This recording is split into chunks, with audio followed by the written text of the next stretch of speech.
Hey everybody, this is Jason Ostrowski, and welcome to another edition of the Everything Real Estate Podcast.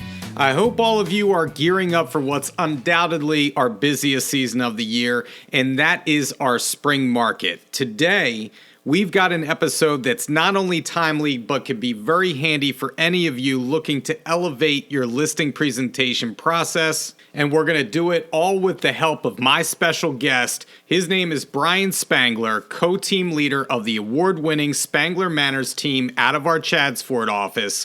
And today, he's here to share some of his process when it comes to his listing consultations. We'll take a deep dive into the systematic approach to listing appointments, and Brian will be sharing his insights that have helped propel his team to Chairman Circle Platinum. So if you're looking for a few new tips to add to your listing presentation, or maybe even a complete overhaul, today's episode is for you. Let's get right into it with Brian, and we'll pick it up on the other side. We're lucky to have Brian Spangler from the Spangler Manners team on the podcast today. Brian, it's so good to have you here, man. I'm excited that we finally were able to sync up together. And recently, you and I were at an event in the city where you had the opportunity to be a panelist to talk about some best listing practices with your sellers.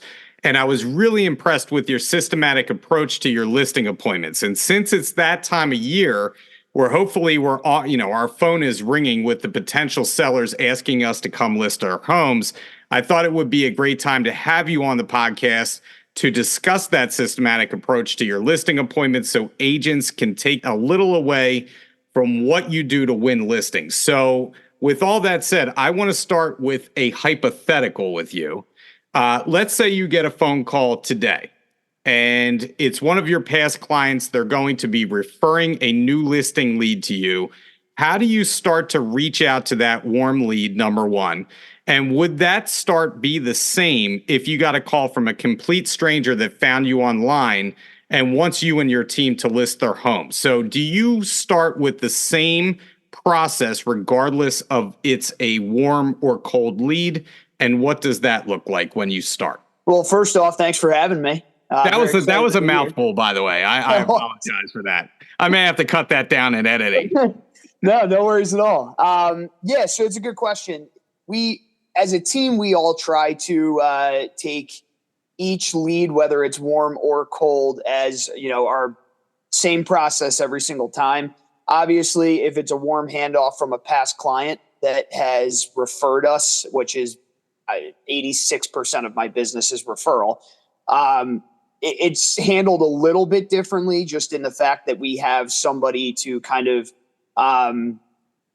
lean on, so to speak, when we make that first call. We always try to get the phone number and email from the client that referred us, so we can do the reaching out. I don't necessarily like to just wait for my phone to ring, because somebody can always tell you, "Hey, I referred you," and expect the call. The call never comes.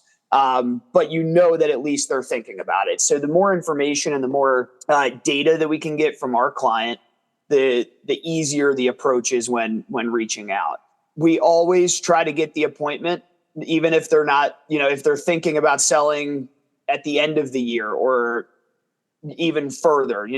As soon as our past client reaches out to us, we explain the benefits of getting us in the door as soon as possible to, explain just market conditions, get you prepared as soon as possible so you're ready for when that time does come. We always do a personal note as soon as the phone call is over with our past client, or even a text after they send us the lead.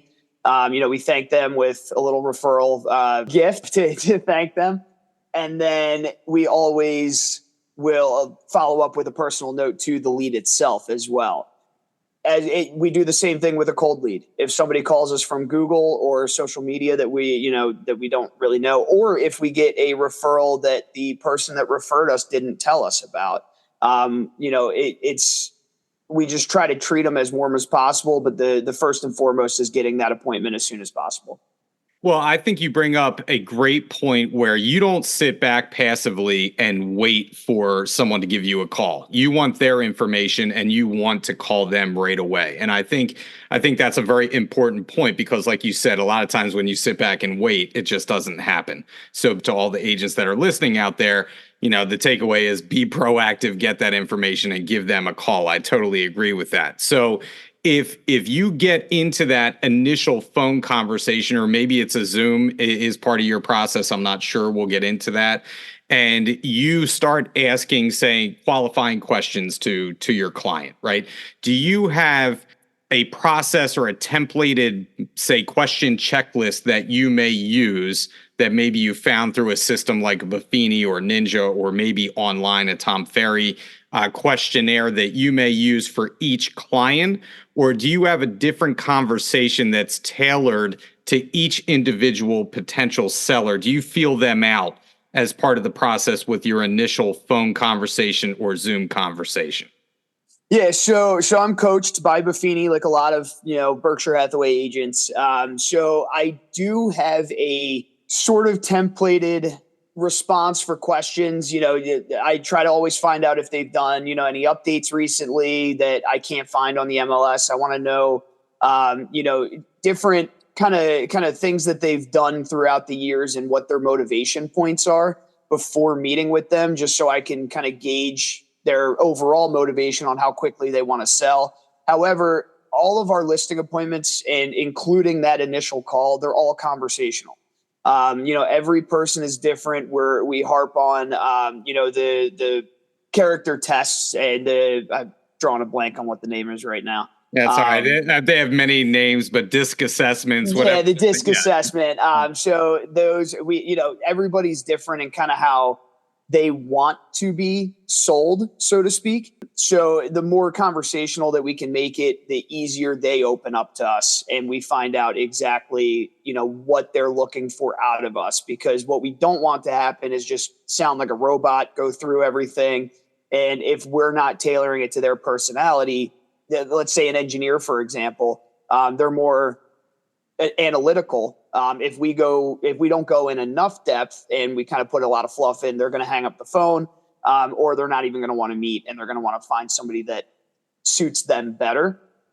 So it's a healthy balance of trying to probe, engage motivation, but also tailoring it to them. Yeah, and it's interesting that you bring it up because I almost equate it to doing this podcast. You and I were talking yesterday on the phone a little bit that I like to have the podcast be very conversational, but it really depends on the personality type. There are certain people that have come on this podcast that absolutely positively will not come on this podcast unless they have the questions ahead of time, right? They're definitely afraid of the spontaneity of that.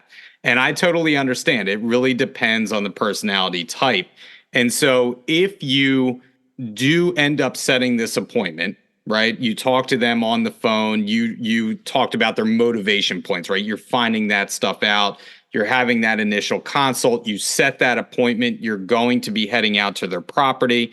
Are you a one-step guy, a two-step guy, somewhere in between? Do you do both depending on the situation? Is there an advantage in your mind to do either the one-step or the two-step? And do you always follow the same process, or does it depend on timing? So I never like to say always. Every situation is different. However, the majority of our process is a two-step process. I don't think that we can give the sellers, a fair service by giving them a price on the first meeting. Even if we ask the questions on the phone, what kind of updates have you done? We need to see the house in person and then go back to look at the comps and really compare what we just saw with our own eyes. I rarely have any pushback on the second appointment. And the way that, we just kind of put it to our sellers is, hey, we want to do you the best service as possible. We want to go back, do our homework after seeing it. That way, we can really dive into the comparable properties and how they compare to yours, in the last 6 months or a year, whatever it is. Now, again, that doesn't always work with colder leads. Referrals, obviously, 99% of the time that they're going to be fine with the second appointment. But if it's a colder lead that calls in and they might be interviewing other agents, we all know it's beneficial to usually be the first one in. And most of them are looking just for price. So I try to still do the second appointment, but again, it's a conversation gauging how much time they have, how motivated they are, and if they're really connecting with me. If I feel that I need to give them pricing, I try to be a little bit more vague, and I'll still bring the comps, and we'll do and I'll bring my computer sometimes, and we'll do the search together, which really helps. But 99% of the time, we're really trying to separate into two to really do our homework. I know everybody has their process, and I'm always intrigued by, someone who is very successful at what they do. What is their process, right? Because there's always bits and pieces that I think we're going to take and meld into our own particular style when we go out to a listing appointment. So when you do go out to that initial consult, let's just call it the first step in the process. So much of what we do is building rapport, right? And finding common interests with people. Is there anything in particular that you do to best find common ground with your sellers in order to gain their trust? Are you researching them online prior to going out there? Are you having that conversation over the phone? So when you do go out, you have some common ground. How do you best do that? Because I know for me, I like to tour the home, right? And I like to go around with the seller. Most people do. But one of the things that I'm looking for as we're going through the property together is common ground. And so I don't just ask about the property. I want to know about them. So that builds that trust between us without them even knowing that's what we're doing. So how do you go about building rapport with the seller? Absolutely. So we do the same. Obviously, we try to build as much rapport on that first phone call as we possibly can, but not being face to face, it can be a little bit challenging, especially if they don't know you that well, to really get that personal information out. Sometimes I do Facebook them, to just see if there's any quick, easy things that are that I can bring up in a non-creepy way.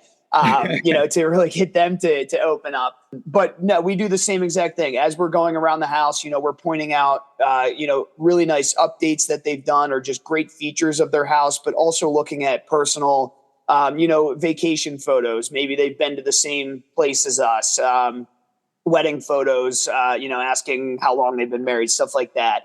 It's really just trying to find anything in the home that's not necessarily going to provide value as far as the valuation, but it's going to make us, that connection stronger, the more that we can get them to open up and connect.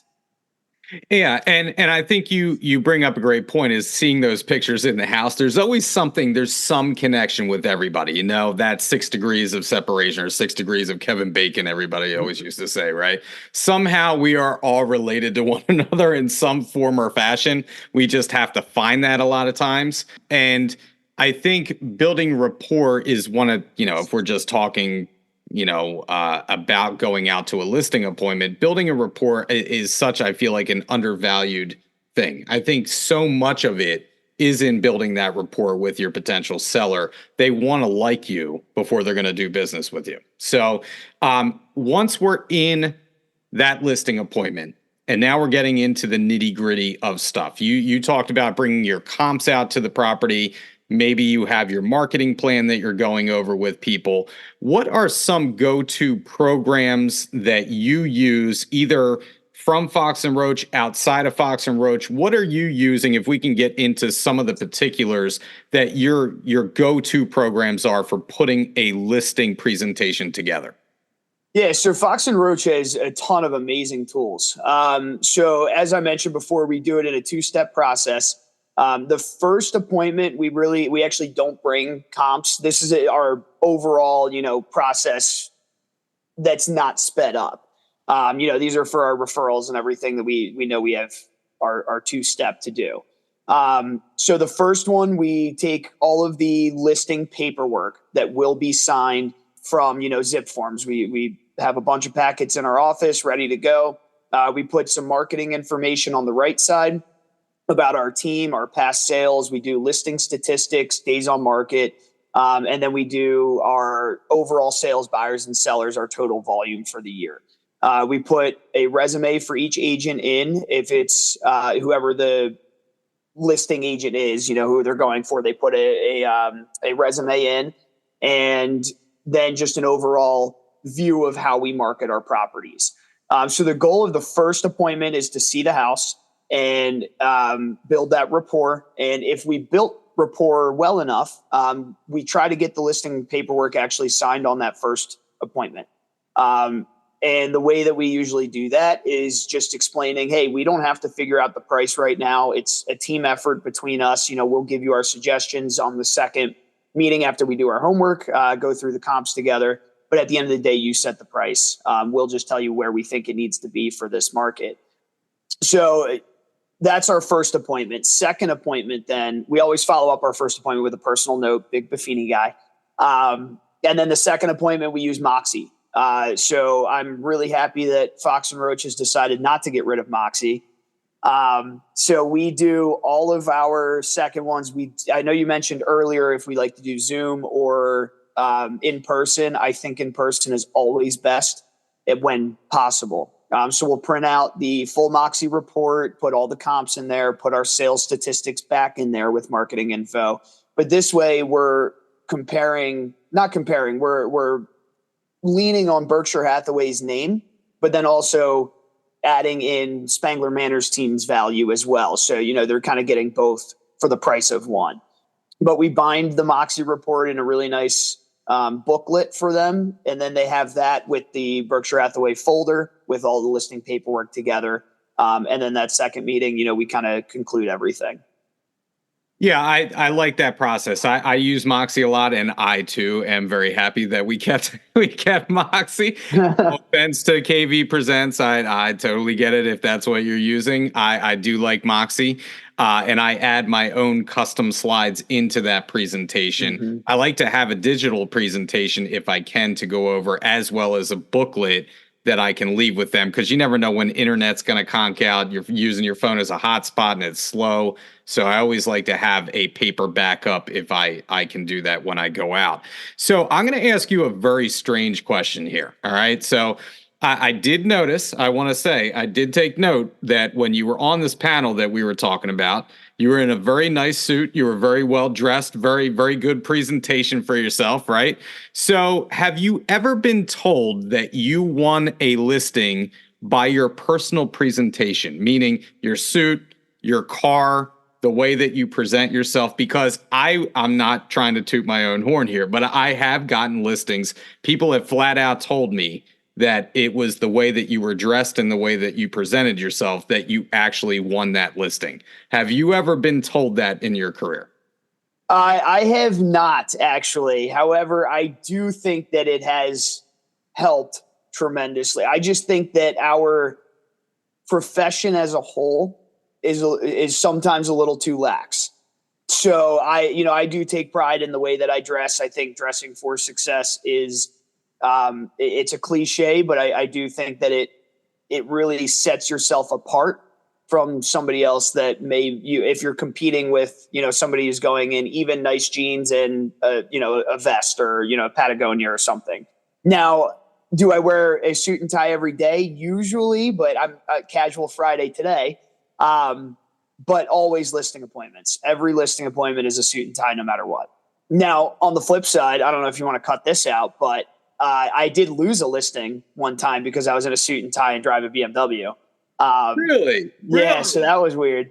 And it was a referral from one of Susan's clients. He kept saying how nice I look. He's like, "Oh, you look like a banker. You look so nice." And then he went out to my car. He's like, "Oh, I love your car. It's it's a really nice BMW." I was like, "Yeah, thank you." Thought I crushed the listing appointment, and he called me back. He's like, "Yeah, well, it seems like you only do $1 million plus properties."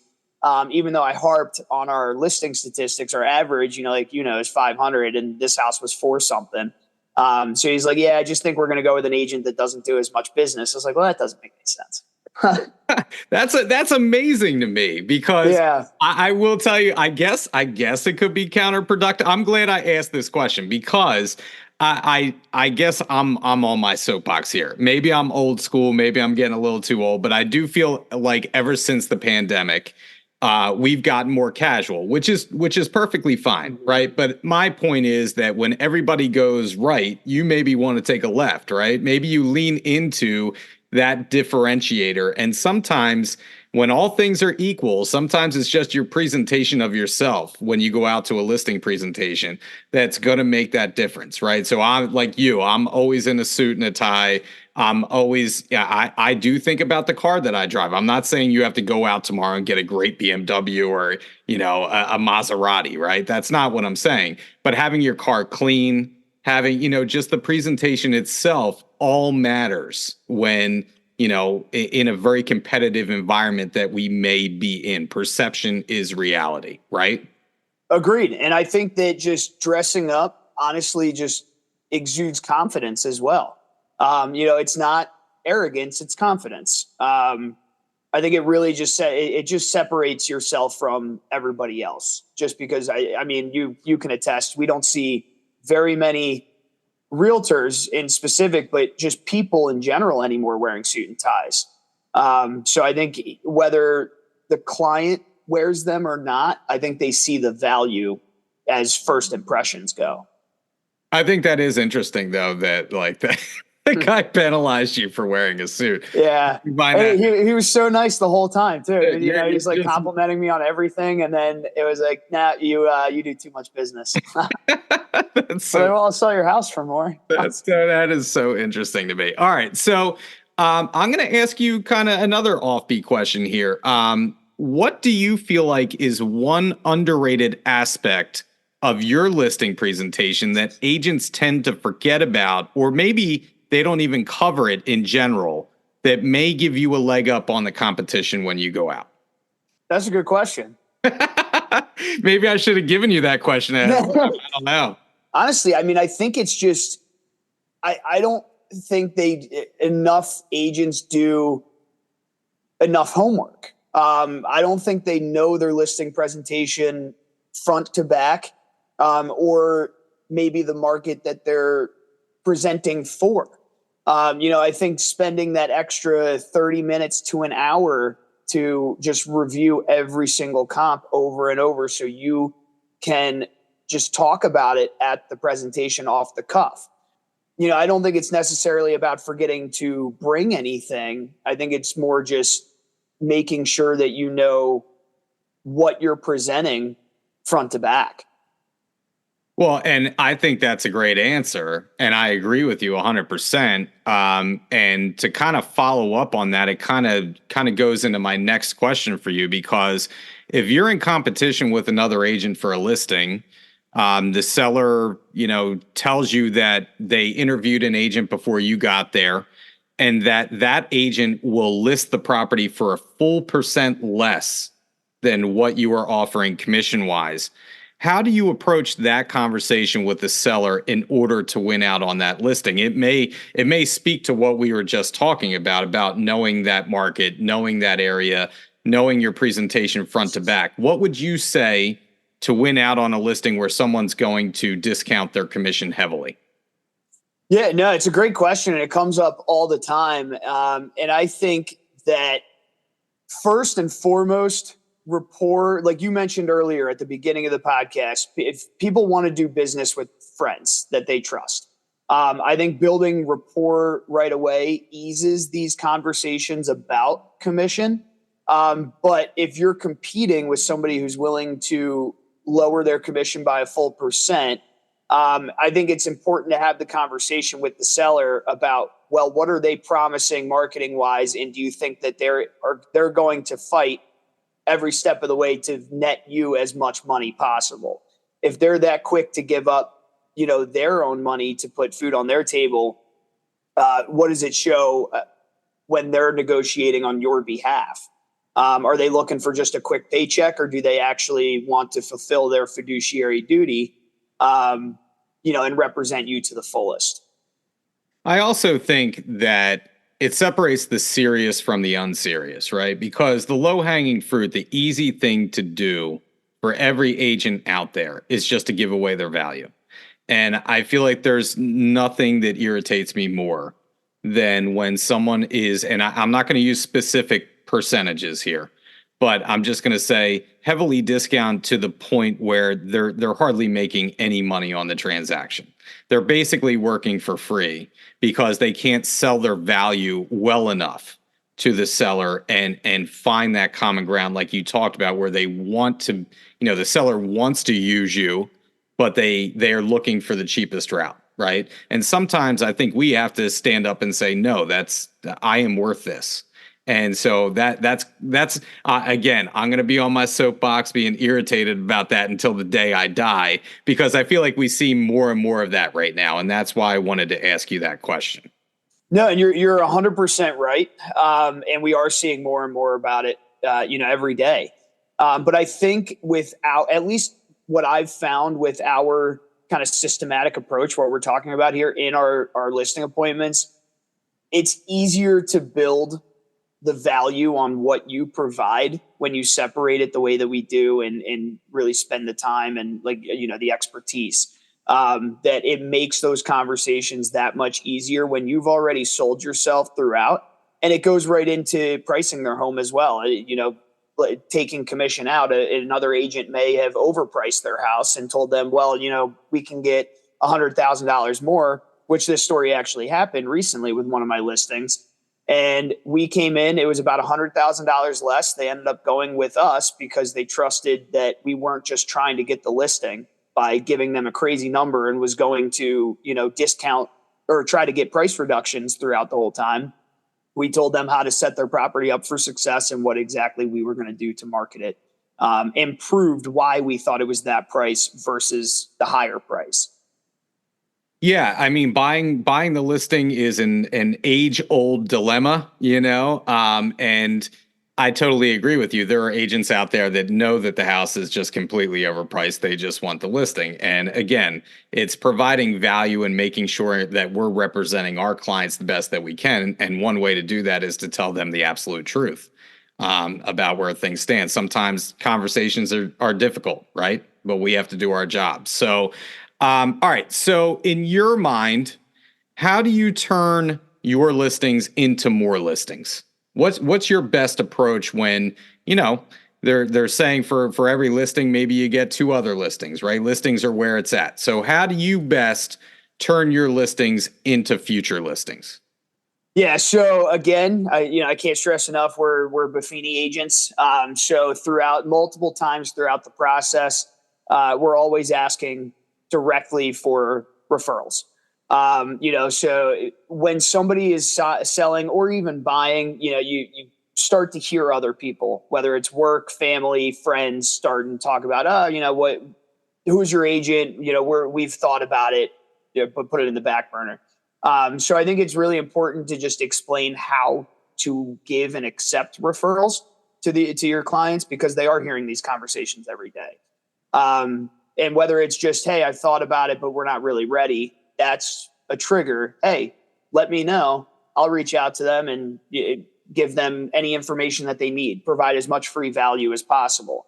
Now, outside of the referral realm, what we do is a lot of the times, depending on the neighborhood, but we'll do neighborhood exclusive open houses as well. So like you mentioned, another 2 listings out of it, we know statistically from NAR that in a single neighborhood within the next 6 months, 2 to 3 more houses will pop up for sale. So we try to do our open house, whether it's 11 to 1 or 1 to 3, but the first hour before that, so it's a 3-hour open house, that first hour is reserved just for the neighbors. And then we go around door knock. If it's a Sunday open house, I'll go around on Thursday and door knock, give them a flyer. We do a free Nest ring or a Nest doorbell as a giveaway. All they have to do is sign in with their phone and email and name. And then they're entered to win that. Neighbors absolutely love it. Every time you go up to their door, there's no pushback. They just like to be invited somewhere. And then also using Cole Realty that Fox and Roach now provides us, which is an incredible tool. Kind of like the white pages, for those of us that know about phone books, looking up people's phone numbers within a radius of where that house sold and just calling them. I use Jimmy Burgess's script. He's incredible with these things, but just keep it short and sweet. and just talk about, hey, did you see the details about this house that just sold or I just listed? Just want to invite you to the open house, or did you get those details? Maybe you're thinking, or, have you heard another neighbor thinking about selling?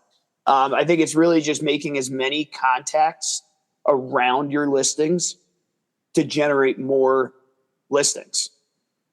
And Brian, I mean, that is such great information right there. And coming from someone who has not been in the business that long, I mean, you've been in the business 6-7 years. And right then and right there, I can tell why you're successful is just doing that. That's a differentiator from just about, 95% of the agents out there, what you're doing. I love that Nest, thermostat kind of giveaway thing. That's a fantastic idea. I love that. I love the first hour being strictly for the neighborhood and following up with Cole Realty. Cole's been around forever. And the fact that we at Fox and Roach now have that at our disposal, I don't know how many agents are using it, but you're using it very effectively, it sounds like. Yeah, it's a great tool. And obviously you got to still they scrub the DNC for you. I don't ever call DNC. Obviously it's highly illegal. But it either says they're on the DNC or okay. And even we'll send out mailers if the majority of them are DNC, or, sometimes you can get emails and I send a video message. I use BombBomb through my CRM to push out video messages to neighborhoods. So there's a lot of tools at our disposal. I always recommend choosing 3 to 4 of them and get really familiar with them. You can kind of get lost in our toolbox, but there's a lot of really good tools out there to generate new listings. Yeah, and you mentioned BombBomb. I'm a huge BombBomb guy. Send out a BombBomb video with every offer that I make and to clients. And I know there's other very successful agents that use BombBomb to their advantage. So, all right. So I'm gonna hit you with a last question here. All right, because I want to get you out of here on time. So you grew up in the Buffalo area. Right. I grew up in my early years in the Buffalo area. Yes. Are you a Bills fan? Diehard Bills and You're Sabres. Diehard Bills fan, member of the Bills Mafia, all that good stuff. So yes. I have a hypothetical real estate question for you. All right. Okay. So would you rather wear a Patrick Mahomes jersey to a Bills home game, or cold call expired listings for a year straight, knowing that you wouldn't get one listing out of it? Oh, that's tough. I'd have to go expired. I can't wear a Mahomes jersey ever. I think you and I have a shared hatred for Patrick Mahomes. Yeah, what he's done to us over the season. So I am not surprised that you picked that, but I can't think of a thing more unpleasant than cold calling a year straight. And yeah. I might have to pick the Mahomes jersey, especially being a Buffini guy and doing referral. I'm not a big cold caller, but I just don't think I could do it. I don't think I could wear Mahomes. Oh, man. Well, I feel for you, as always. It's tough being a Bills fan. It's tough being a Philly fan. So you have 2 areas that you have to probably pine over sports-wise every year. So, well, I wanted to thank you for doing this, Brian. It was really a pleasure. I think there's some great information on this podcast for agents to take away, incorporate into their own listing presentations. And I just thank you for sharing that with the audience. No, it's my pleasure. I really appreciate the invite. It was awesome hanging out with you at the Elite Mastermind in Philly. And it's all about building relationships, whether it's potential clients or other agents in the industry. It's a fun business. Yeah, man, it was great to talk to you, get to know you a bit, and I wish you nothing but continued success here in 2024. And I don't know if you're going to the convention, but maybe I'll see you down there. Oh, I'll be there. Can't wait. Well, then we'll definitely hang out down there. All right. Great talking to you. I'll let you go. Thanks, Jason. Take care. That was the conversation with Brian Spangler from the Spangler Manners team. It was great picking his brain for a bit. Here are a few takeaways from talking to Brian. Number 1, the thing that strikes me most about talking with Brian is his preparation for his listing appointments from the start of the process, that initial phone call with the potential client, to after the listing presentation has been completed and his follow-up process. The point is, Brian is always prepared. So what that means to me is make sure that you know your comps from front to back. Make sure you can effectively communicate your marketing plan to a seller and get them excited about what you're going to do to market their home. And make sure that you have your unique value proposition. That means if you sell a lot of properties, have your statistics ready to go. What is your list price to sold price? If it's impressive, you want to lean into that. And if you haven't sold a lot of properties, lean into the company. What can they do for your potential client, and how can you use that to your advantage? Number 2, Brian tries to turn his listings into more listings. Now, what does that look like? Brian specifically mentions having a dedicated hour strictly for the neighborhood, strictly for the neighbors at an open house. And he also ties that to a giveaway to get their contact information. He knocks maybe door to door prior to that open house just to make them aware that they are invited, they can be held in this raffle, and that they should come out to the property. That is the hard work that gets more listings out of your listings. Brian also uses Cole Realty to his advantage, and for those of you who don't know Cole Realty, it acts almost like a digital white pages where you can look up the contact information for a certain neighborhood, a certain area, and use that to your advantage when you're trying to gain listings or market a property. It's a great tool to add to your business in order to get new listings. Last but not least, and this is a very simple thing, but you should always do this, make sure that you print out your listing paperwork and bring it with you to every listing appointment that you go to. You never know what could happen at a listing appointment. Maybe they love you and maybe they want to sign with you right on the spot. So always have your listing paperwork handy, have it ready to go, and sign that listing as soon as possible.